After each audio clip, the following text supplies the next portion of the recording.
पोंक्षे वसतिगृहाच्या रखवालदाराची चौकशी करतात। डेअरीच्या नावाखाली दारूचा व्यवसाय उत्तमराव चालवायचा, त्याचाच एक माणूस रस्त्यात मरून पडतो। शुक्ला घटनास्थळी पोहोचतात। किटलीतून दारू ट्रान्सपोर्ट केली जात असते। चौकशी केल्यावर त्यांना कळतं की उत्तमरावाच्या डेअरीत हा काम करतो। शुक्ला एकटेच उत्तमरावाच्या अड्ड्यावर जातात। एका बाजूला डेअरी आणि त्यातच हातभट्टी। हे सगळं शुक्ला बघतात। श्रीकांत श्रीरंगला येऊन भेटतात। ते त्याला सांगतात काचूला मेसेज पाठवा की निमगावच्या जमिनीवर विधी करायचे आहेत। शुक्लांना जानकी डेअरीवर धाड टाकायची असते। रमाकांत सर वाकडकर सरांबरोबर उद्या मानवत मध्ये काहीतरी शोधायला जाणार आहे, तेव्हाच आपण तिथे धाड टाकू। शुक्ला इतर सहकाऱ्यांना सांगतात परांदे साहेबांना काही सांगायचं नाही। आपले सर रमाकांत आहेत। एकदा का आपलं काम पत्ते झालं की आपलं प्रमोशन पक्क आणि परांदेंची ट्रान्सफर पक्की। शुक्लांचा प्राण रेडी होतो। परांदेंच्या नकळत हे सगळं चाललेलं असतं। त्यांना साथ द्यायला अंबादास सुद्धा सामील होतो। रमाकांत श्रीरंगला भेटतात। काचू पाकूला पकडायचा प्लान होतो। शुक्ला आपला प्लान एक्झिक्यूट करायला निघतात। रमाकांत लपून बसलेले असतात। रात्रीच्या काळोखात काचू पाकू येतो। परांदेंच्या टॉर्चचा लाईट पडल्यामुळे काचूला संशय येतो आणि तो तिथून पळ काढतो। सगळे त्याचा पाठलाग करतात पण तो हातातून निसटतो। परांदेने मुद्दामच टॉर्चची लाईट मारली म्हणून काचू पाकू सावध झाला असं वाकडकरांचं म्हणणं असतं। इथे समिंदरी सगळ्यांना इन्स्ट्रक्शन्स देत असते। तेवढ्यात शुक्ला धाड टाकतात। समिंदरी आणि शेषाबाईला पकडतात। शेषाबाई सांगते समिंदरीचा काही संबंध नाही, डेअरी माझी आहे। परांदे साहेबाला आम्ही हप्ता दिलाय, तुम्ही अशी रेट टाकू शकत नाही। परांदे हप्ता घेतो हे आता इतर पोलिसांना सुद्धा कळलेलं असतं। 2 वेळा पोलिसांचा फियास्को झाल्याची बातमी पेपरात येते। तो पेपर काढणारा असतो उत्तमरावाचा चुलत भाऊ शेषराव। जजकडून उत्तमरावाला आणि रुक्मिणीला मानवत मध्ये यायची परमिशन मिळते। दोघे घरी येतात। घरी आल्या आल्या ती पूजा करते। शेषराव बराटे रमाकांत यांना त्याने लिहिलेलं आर्टिकल दाखवायला येतो। तो त्यांना म्हणतो तुम्ही जे काम करण्यासाठी आला आहात ना तेच करा, उगाच मांत्रिकांच्या मागे लागू नका। हातभट्टीचा कारभार ठप्प झालेला असतो। दुसाने म्हणतो थोडे दिवस थांबा, कुलकर्णी एकदा गेला की जिथे तुम्हाला हातभट्टी लावायची आहे तिथे लावा। तुकायला पिक्चरचं भारी वेळ। कमळीला न्यायला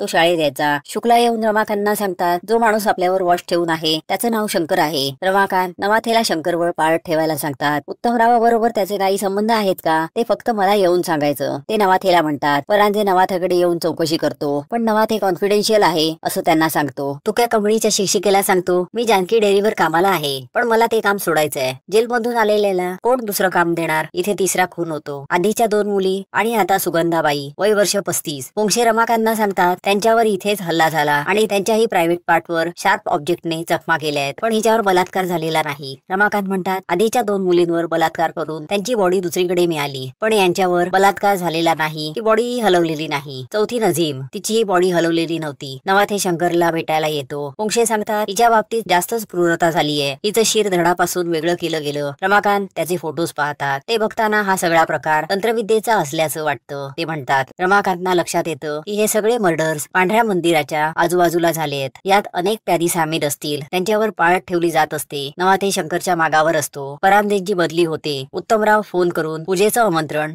रमाकांतना देऊन घरी बोलवतो। रमाकांतना टीप मिळते। ते वाकडकरांना काचू पाकूच्या मागावर पाठवतात। वाकडकर सापळा रचून काचू पाकूला पकडतात। रमाकांत उत्तमरावाच्या घरी येतात। तो त्यांना म्हणतो आम्ही तुम्हाला कधीही मदत करायला तयार आहोत। रमाकांत म्हणतात याची गरज भासणार नाही। ते मदत नाकारतात आणि तिथून निघतात। अंबादास रमाकांत जवळ येतो। 2 खून झाल्यावर पोलीस स्टेशनला निनावी पत्र आलेलं होतं पण परांदे सरांना वाटलं कुणीतरी पोलिसांबरोबर मस्करी करतय म्हणून त्यांनी ते पत्र माझ्याकडे जाळायला दिलं। मी अजून ते जपून ठेवलंय। वाकडकर काचूला अटक केल्याचा फोन रमाकांत यांना करतो। पोलिसांची जीप काचूला घेऊन गावात येते। रमाकांत काळी बाहुली घेऊन पोलीस स्टेशन मध्ये येतात। इंट्रोगेशन रूम मध्ये न जाता बाहेरच बसतात। नवाथे शंकरच्या मागावर असतो। दारू न मिळाल्यामुळे तो अस्वस्थ असतो। नवाथे त्याच्या जवळ येऊन दारू विचारतो। शंकर म्हणतो या अवदस्यामुळेच मानवत मध्ये 7 खून झाले आहेत। एवढं असूनही दारू पिऊन तो टाईट होतो। इथे काचू जेलमध्ये सैरभैर होतो। रमाकांत नवाथेला झाडतात। त्याने शंकरला दारू पाजलेली असते त्यामुळे रमाकांत म्हणतात कोर्टात दारूच्या नशेत दिलेलं स्टेटमेंट वैध मानलं जात नाही म्हणून त्याला आपण पकडूही शकत नाही। जी चूक शुक्लांनी केली तीच तुम्ही सुद्धा केली। ते पुन्हा आपल्या टीमला सांगतात उद्या मला विक्टिंग नंबर 5 आणि 6 कलावतीबाई आणि हलीमा यांच्या नातेवाईकांना भेटायचं आहे पण इथे काचू पाकू बरोबर कोणीही बोलणार नाही। थोडा वेळ गेल्यावर तो स्वतः सगळं सांगायला लागेल। दुसऱ्या दिवशी कलावतीबाईच्या मर्डर स्थळी जातात। तिच्या नवऱ्याला भेटतात। तो म्हणतो मी बाहेर गेलो होतो, ती घरात नव्हती। लोक म्हणाले लाकडं गोळा करायला गेली असेल। रात्रभर तिला शोधलं, पुलाखाली खूप सारं रक्त सांडलं होतं पण तिची बॉडी तिथे नव्हती। रमाकांत म्हणतात ती बॉडी इथे होती, पांढऱ्याच्या मंदिरापाशी। तिचा नवरा म्हणतो देवीच्या प्रकोपामुळेच ती गेली असेल, इथे खायला पैसे नाहीत। दर मंगळवारी बकरा देणार होतो देवीला, 2-4 मंगळवार बकरा दिला नाही म्हणून देवीचा कोप झाला असेल। रमाकांत हलीमाच्या वडिलांची चौकशी करतात। गवताची पेंडी विकून ती घरी जायला निघाली होती। 2 दिवसांनी तिची बॉडी मिळाली। अंबादास हवालदार घरी सांगायला आला होता. इतक्या छोट्या मुलीच्या अंगावर 48 घाव होते. डेअरीच्या ठप्प पडलेल्या कारभाराचा दोष उत्तमराव समिंदरीवर टाकतो. समिंदरी त्यांना विचारते,